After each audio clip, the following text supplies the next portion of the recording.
Push the Bushel Boundary on Ag Day is brought to you by Tendovo Soybean Herbicide, raising the pre-emergence bar one clean row at a time. This morning, we're starting a new series called Push the Bushel Boundary. The goal, to give farmers the extra edge at getting more out of every field by making some small adjustments. Now, we kick things off with Farm Journal agronomist Ken Ferry and tracking down the cause of large yield swings when it comes to corn. As you're harvesting in the fall, there's some things that you can do from a data collection standpoint that helps answer a lot of questions when we're sitting down and going through yield maps. And when we're talking about harvesting corn, again, it's paying attention to the monitor, watching the maps being built. And when you see an area in the field that has a drastic drop in yield, something of concern, then is to, right then and there is a time to collect data to help us answer what's going on.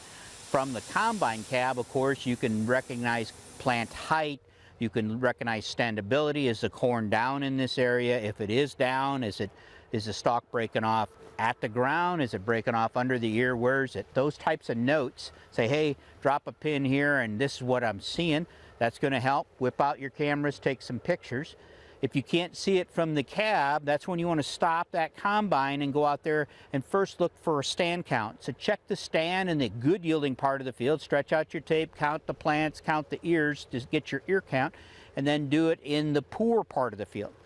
So if there's plants missing out there, then it's a situation where there's probably nothing you can do to identify why they're missing, unless there's a varmint or something out there that has tore the corn out and you can see it. But you can say, hey, we had a 10,000 or 11,000 drop in stand, and that may go back to a number of different things, but at least when we're going through the maps, we'd realize it's a stand count issue. Next, you do an ear count.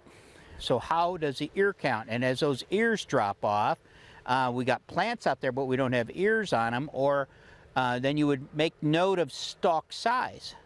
So if there's 6,000 plants out here without an ear and they're a third less in diameter than the plants next to it, that's something that you would note because that would indicate an early season stress. If the stalks are normal, but the ear size varies quite a bit, that would be another thing to note. And that would help tell us what stress or when this stress took place out there. Now, for more on this, make sure you check out Ken Ferry's YouTube page. Just look under Crop Tech Consulting.